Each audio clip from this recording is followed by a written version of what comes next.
हर हर महादेव दोस्तों, आशा करते हैं आप लोग कुशल मंगल होंगे और महादेव आपका कल्याण करें।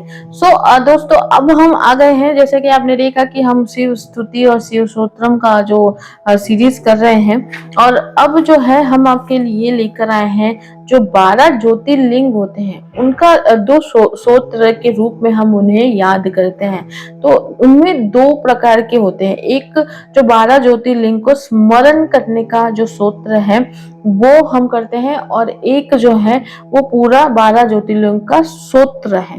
तो ये जो दो चीज है, इसका हम हिंदी अनुवाद भी करेंगे और धीरे धीरे आपके सामने उच्चारण करेंगे संस्कृत का, ताकि आपको भी समझ में आए। अब ये जो है, ये स्मरण अगर आप पूजा करते हैं, आप रोज भी नहीं लेकिन महादेव की जब जब आप पूजा करते हैं, अगर आप स्मरण करते हैं, ये 12 ज्योतिर्लिंगों के नाम लेते हैं, तो ये अपने आप में ही पाप नाशक होती है, मोक्षदायिनी होती है। तो ये बहुत ही सुंदर है सूत्र। तो ये इसलिए हम लेकर आए हैं। तो आज हम लोग जो है ये दोनों सूत्रों को पढ़ेंगे, एक स्मरण वाला 12 ज्योतिर्लिंग का और एक सूत्र।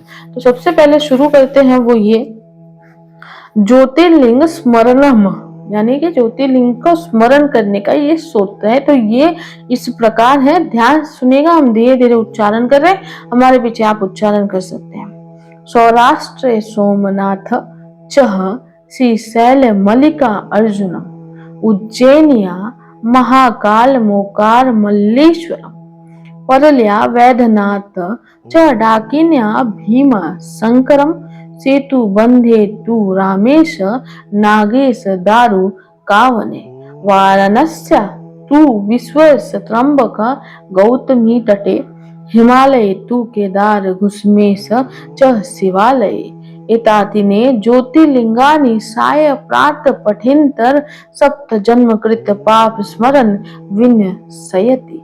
तो ये बहुत ही छोटा और अच्छा स्मरण स्तोत्र है, जो कि आप इसे पढ़ सकते हैं रोजाना, आप इसे ध्यान कर सकते हैं। उसका जो मीनिंग है वो भी हम आपको बता देते हैं। सौराष्ट्र प्रदेश काठियावाड़ में श्री सोमनाथ है, श्री शैल मल्लिकार्जुन उज्जैनिया उज्जैन में है, श्री महाकाल ओमकारेश्वर तथा अमलेश्वर पड़ली में वैद्यनाथ, डाकनी नामक स्थान में श्री भीमा शंकर, सेतुबंध में श्री रामेश्वर, दारुकावन में श्री नागेश्वर, वाराणसी काशी में श्री विश्वनाथ, गौतमी गोदावरी के तट पर श्री त्र्यंबकेश्वर, हिमालय पर केदारखंड में श्री केदारनाथ और शिवालय में श्री घुस्मेश्वर को स्मरण करना चाहिए। रोज इनका उच्चारण करना चाहिए। तो इसका तात्पर्य यह है, जो मनुष्य प्रतिदिन प्रातः काल और संध्या काल में इन 12 ज्योतिर्लिंगों के नामों का स्मरण करता है, उनके 7 जन्मों का किया हुआ पाप इन लिंगों के स्मरण मात्र से नष्ट हो जाता है। तो ये बहुत ही सुंदर उच्चारण के सहित था। इसका जो मीनिंग है हिंदी में, वो ये पूरी तरह से दिया हुआ है अच्छे से कि कहाँ पर क्या था, तो वो भी हम आपको बता देते हैं। श्री सोमनाथ काठियावाड़ प्रदेश के अंतर्गत प्रभाग क्षेत्र में विराजमान है। ये पर्वत मद्रास प्रांत के कृष्णा जिले में कृष्णा नदी के तट पर है। इसे दक्षिण का कैलाश भी कहते हैं। श्री महाकालेश्वर मालवा प्रदेश में शिप्रा नदी के तट पर उज्जैन नगर में विराजमान है। उज्जैन को विंतकापुरी भी कहते हैं। ओमकारेश्वर का स्थान मालवा प्रांत में नर्मदा नदी के तट पर है।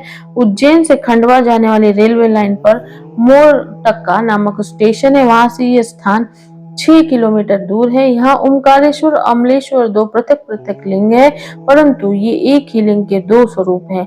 आंध्र प्रदेश के हैदराबाद नगर से पहले परभनी नामक जंक्शन है, वहां से पर्ली तक एक ब्रांच लाइन गई है। इस पर्ली स्टेशन से थोड़ी दूर पर पर्ली ग्राम के निकट श्री वैद्यनाथ नामक ज्योतिर्लिंग है। शिव पुराण में वैद्यनाथ चिता भौमो ऐसा पाठ है। इसके अनुसार संथाल परगेन EI रेलवे के JCD स्टेशन के पास वाला वैद्यनाथ शिवलिंग है। वास्तविक वैद्यनाथ ज्योतिर्लिंग सिद्ध होता है क्योंकि यही चिता भूमि है।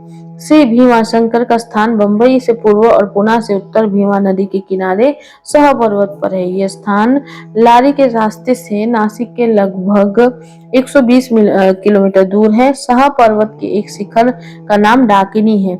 इससे अनुमान होता है कि कभी यहाँ डाकनी और भूतों का निवास था। शिव पुराण की कथा के आधार पर भीमा शंकर ज्योतिर्लिंग आसमा के कामरूप जिले में एबी रेलवे पर गुवाहाटी के पास ब्रह्मपुर पहाड़ी पर स्थित बतलाया जाता है। कुछ लोग कहते हैं कि नैनीताल जिले के उज्जैनक नामक स्थान में एक विशाल शिव मंदिर है, वही भीमा शंकर का स्थान है। श्री रामेश्वर तीर्थ प्रसिद्ध है। ये तमिलनाडु मद्रास प्रांत के रामनंद जिले में है। यह स्थान बड़ौदा राज्यांतर गोमती द्वारा के ईशान कोण में 12-13 मील की दूरी पर है। कोई निजाम हैदराबाद राज्य के अंतर्गत ओड़ा ग्राम में स्थित शिवलिंग को ही नागेश्वर ज्योतिर्लिंग मानते हैं। कुछ लोगों के मत से अल्मोड़ा से 17 किलोमीटर उत्तर पूर्व में यगेश जागेश्वर शिवलिंग ही नागेश ज्योतिर्लिंग है। काशी के श्री विश्वनाथ जी प्रसिद्ध है।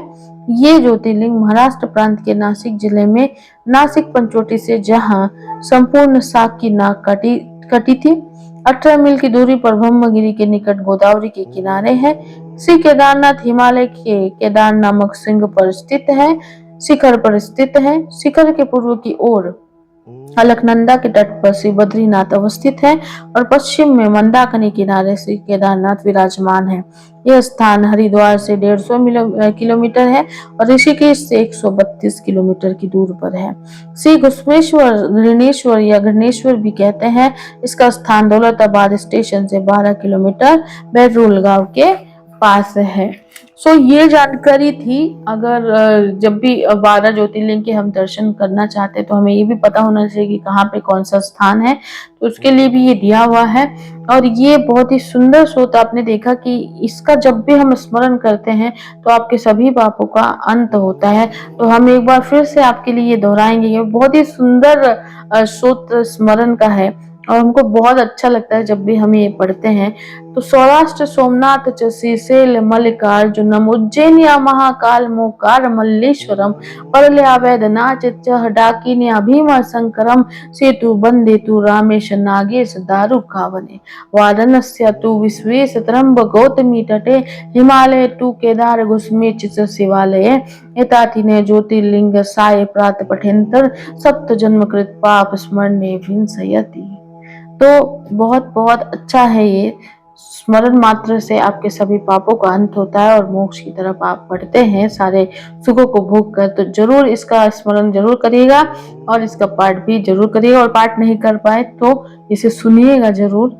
और कैसा लगा आपको ये जरूर बताइएगा। और हमारी इंफॉर्मेशन, हमारी ये पढ़ने का तरीका, कोई फीडबैक कुछ देना चाहते हैं, कुछ बोलना चाहते हैं, जरूर बोलिएगा। आपकी कोई भी समस्या हो, एस्ट्रो रिलेटेड, वास्तु रिलेटेड, कुछ भी लाइफ प्रॉब्लम कुछ भी चल रहा हो, दिए गए नंबर पर जरूर कॉल करिएगा, कांटेक्ट करिएगा और हमसे कंसल्टेशन आप ले सकते हैं। चलिए हम मिलेंगे एक नई सूत्र के साथ आपको अगले एपिसोड में, और देखेंगे कि आगे क्या है क्या नहीं। तब तक अपना बहुत बहुत ख्याल रखिए। हर हर महादेव।